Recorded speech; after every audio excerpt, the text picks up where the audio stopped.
Assalamualaikum warahmatullahi wabarakatuh. Waalaikumsalam warahmatullahi wabarakatuh. Alhamdulillah wassalatu wassalamu ala Rasulillah Muhammad ibn Abdullah wa ala alihi wa sahbihi wa wala. Amma ba'du.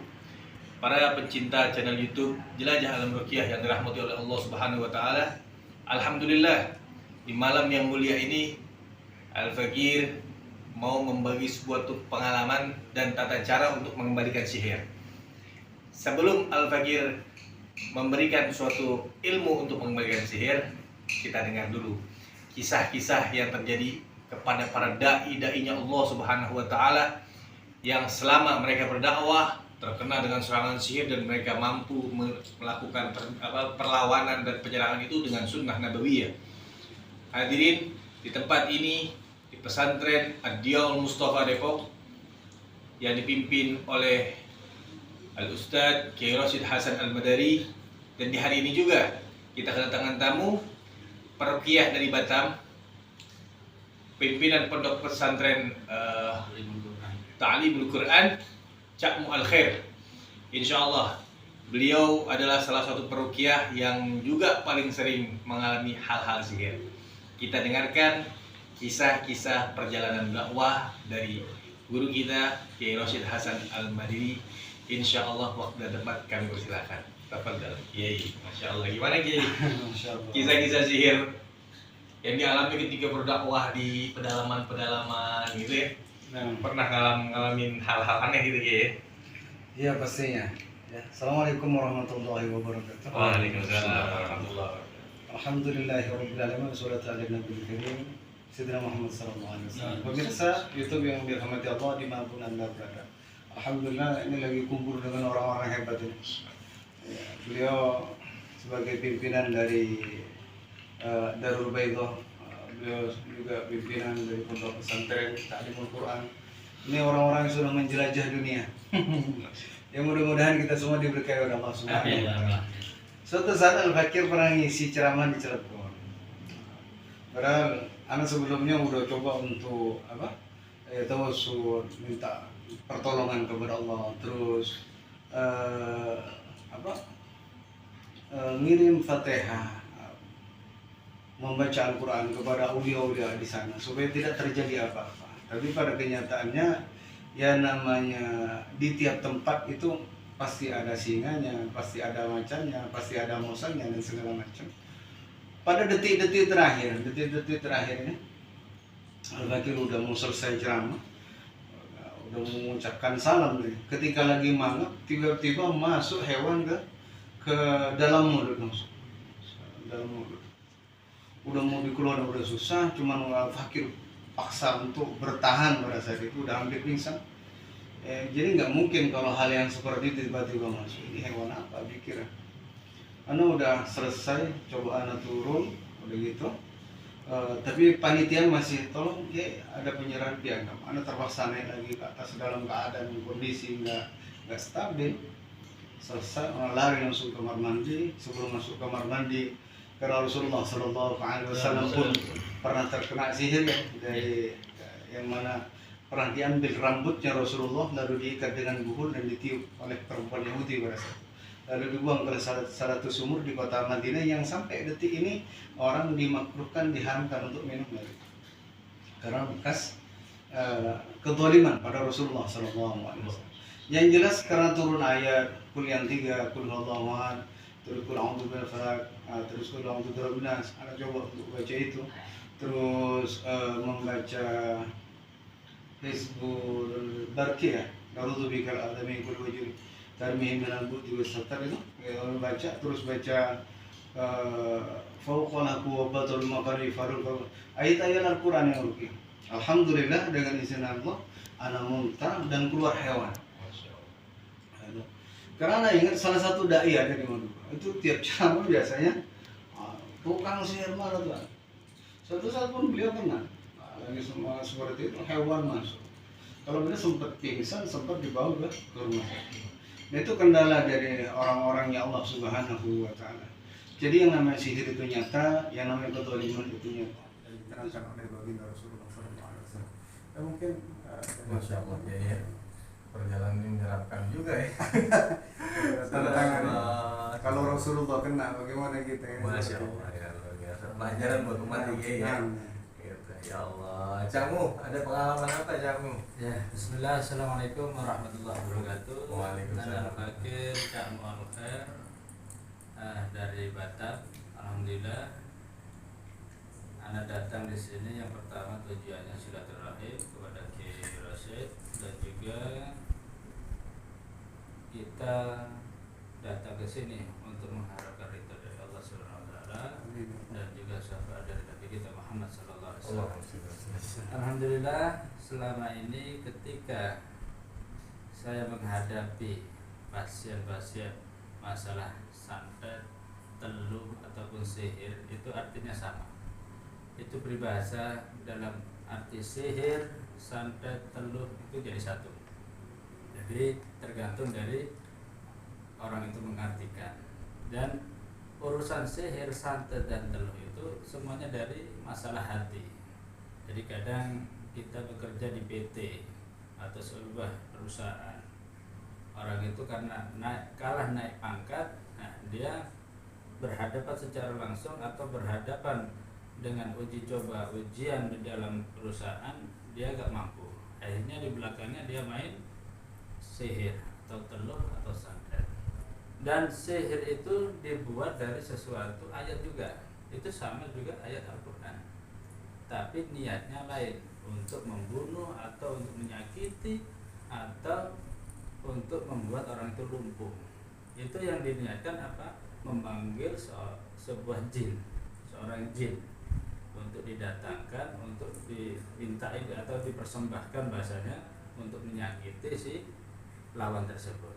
Nah, dan selama ini ketika yang paling banyak datang ke pesantren itu banyak anak malam. Kenapa anak malam? Karena anak malam ini setiap hari kerjanya itu menghadapi orang-orang yang seperti itu. Kadang kawannya ini datang minta tolong, gimana caranya saya ini bisa lebih cantik dari dia, gimana saya ini bisa lebih gagah daripada dia, apa rahasianya dan apa itu ilmunya. Saya bilang kuncinya kalau untuk menghalang dari semua itu, untuk masalah jin, setan, sihir, itu sholat. Jadi kalau orang minta bahasanya minta diruqyah, itu bahasanya ruqyah itu kan dari azan itu udah cukup, gak harus dibacain ayat-ayat Al-Quran. Dan banyak kuncinya itu untuk menghilangkan sihir, santet, teluh itu. Dan itu juga sering kadang orang diartikan orang kerasukan itu kena santet, kena sihir atau kena teluh, padahal dia itu melakukan amalan-amalan yang belum dapat ijazah.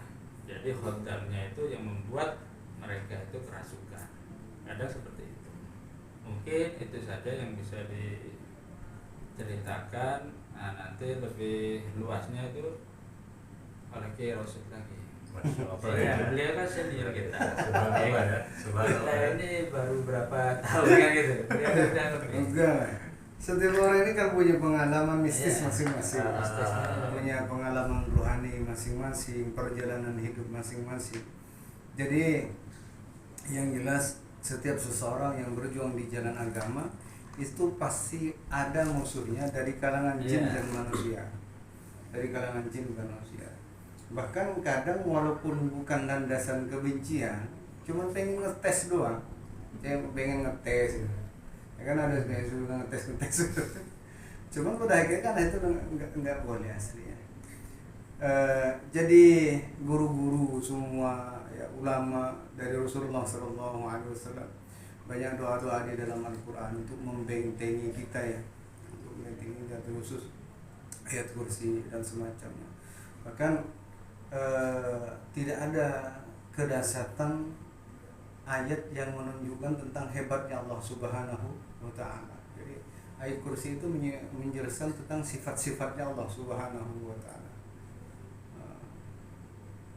Jadi suatu waktu Al-Fakir pernah bermimpi ziarah ke makam yang salah satu walinya Allah Subhanahu wa Ta'ala.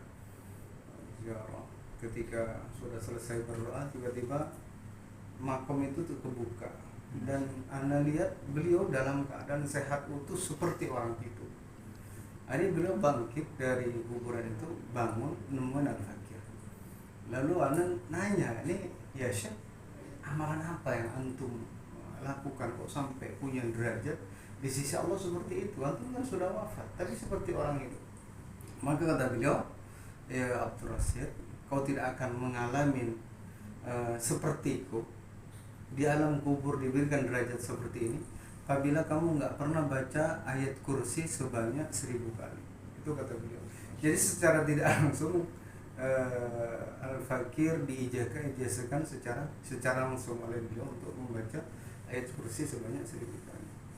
Terus zaman dulu sebelum pondok pesantren terbangun, artinya Al-Fakir masih ada di daerah Tapos sana, dengan hari-hari perjalanan spiritual, terus ya gangguan ya segala macam, ya cibiran masyarakat.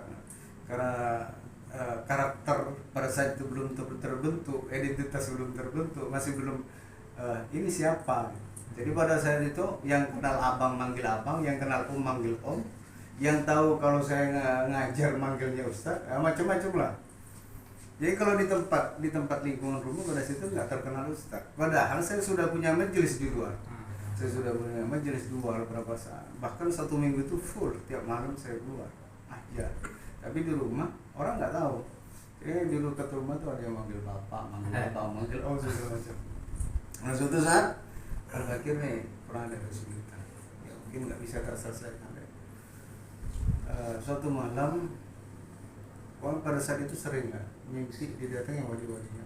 Yang paling berkesan sampai saat itu Al-Fakir orang bermimpi didatangi oleh Sunan Gunung Jati, Syarif itu. Anda nggak tahu bahwasanya kalau di Gunung Jati itu di makamnya beliau itu semua serba hijau. Terus kesukaan Sunan Gunung Jati itu jubahnya hijau. Anda belum tahu. Tahunya ketika Tukul pada saat itu buat jelajah. Itu baru Anda tahu kalau kesukaan Sunan Gunung Jati itu serba hijau. Jadi kata beliau, ya udah susah. Coba baca ini kata. Itu diajarin pakai bahasa Jawa pada saat itu. Baca ini kayak rasanya nganti jeroni nganti iman ikhlas iman sejati iman sejati nganti la ilaha illallah Muhammadur Rasulullah. Kata beliau ini asma lana sejati, kata beliau pada saat itu. Dan bismillah tabarakallah taala barokah mungkin karena beliau seorang wali besar ya, wali besar. Alhamdulillah dengan izin Allah, anak coba amalin itu dengan berikut aurat-aurat yang lain, ya sholawat nabi dan semacamnya. Itu alhamdulillah semua masalah terselesaikan. Dan termasuk dari gangguan dari golongan jin dan manusia. Ya, itu mungkin sebagai sepenggal kisah perjalanan sampai sudah terbangun di pondok pesantren. Subhanallah ya, luar biasa ya. Subhanallah. Pemirsa Jelajah Alam Ruqyah yang dirahmati Allah, kita lihat ambil kesimpulan bahwa para dai-dainya Allah Subhanahu wa taala tuh pernah mengalami hal-hal mistis seperti itu. Bahkan terbentuknya pesantren ini tak luput dengan hal-hal mistis seperti itu. Hadirin, dari Kiai Rosyid, dia mengatakan bahwa Rasulullah pernah terkena sihir dan datang malaikat Jibril memberikan 2 surat dari Allah Subhanahu wa taala, Qul a'udzu birabbil falaq dan Qul a'udzu birabbin nas. Maka itu adalah salah satu benteng-benteng buat kita. Itu dari sunnah Nabi Muhammad SAW. Dan Kiai Rosyid juga bilang bahwa beliau diperintahkan untuk membaca ayatul kursi, dan itu adalah salah satu surat yang ada di dalam surat Al-Baqarah yang menjadi intisari dari surat Al-Baqarah. Maka siapa orang baca itu Allah jaga, kayak gitu. Dan juga Camu Al-Khair yang sebegitu dahsyatnya mengatakan, jadikan sabar dan sholatmu menjadi penolongmu, sebagaimana firman Allah Subhanahu wa taala, ya ayyuhalladzina amanu ista'inu bisabri wassalah. Jadikan sabar dan sholatmu adalah penolongmu. Tapi itu adalah buat mereka-mereka yang sabar. Buat kita gimana? Hadirin, Al-Fakir pernah mengalami hal-hal mistis seperti itu. Dan Alhamdulillah, Al-Fakir pernah mengembalikan sihir tersebut dengan ayat Quran.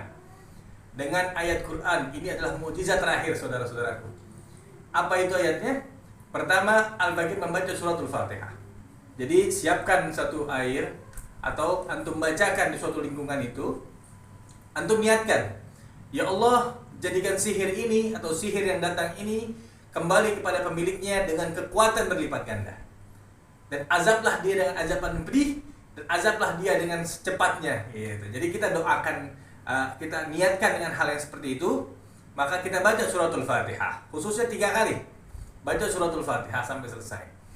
Yang kedua, baca Lau anzalna hadzal Qur'ana 'ala jabal la ra'aitahu ila akhirih. Ayat itu yang Anda baca adalah ayat Al-Hasr ayat 21 sampai 24. Antum baca 3 kali saja, nggak usah banyak-banyak, karena niat sudah ada di awal. Habis itu membaca surat An-Nahl ayat 126. Wa in aqabtum fa'aqibu bimisli ma uqibtum bih. Wa la in sabartum lahuwa khairul lisabirin. Insyaallah dengan membaca itu Allah Ta'ala seketika akan mengembalikan sihir kepada pemiliknya. Nah, ayat Quran, hal itu nyata, hal itu real. Dan juga tambahkan lagi dengan ayat-ayat Al-Quran yang lain, seperti ayat-ayat penyiksa, wa idza batostum jabbarin. Diulang-ulang ayat-ayat itu, wa idza batostum jabbarin. Setelah itu apa lagi? Baru baca lagi wa in aqabtu falam taqtuluhum walakinnallaha qatalahum. Wa ma ramaita iz ramaita walakinnallaha rama. Baca itu, beberapa ayat itu nanti Al-Fakir tulis di deskripsi. Antum bisa pelajari, antum bisa hafalkan. Alhamdulillah, seketika sihir itu berpindah kepada pemiliknya. 2 ahli sihir itu meninggal dengan izin Allah Subhanahu wa taala, dan itu terjadi di tempat ana. Ini Anda berikan ilmu ini kepada antum semua yang hadir, dan jangan tinggalkan membaca Wirdul Latif dan Ratibul Haddad. Khususnya itu antum jangan tinggalkan. Karena apa? Semua yang ada dalam situ adalah hadis Nabi Muhammad SAW, khususnya sebagai madad di akhir zaman, pelindung di akhir zaman buat antum-antum yang cinta dengan sunnah nabawiyah. Insyaallah malam ini membawa keberkahan dari Allah Subhanahu wa taala. Kita ditemani oleh guru-guru kita, ditemani orang-orang mulia, para dai-dai yang sudah mengalami hal-hal mistis tersebut. Insyaallah antum juga mendapatkan manfaat daripada pertemuan ini dan channel YouTube ini. Assalamualaikum warahmatullahi wabarakatuh.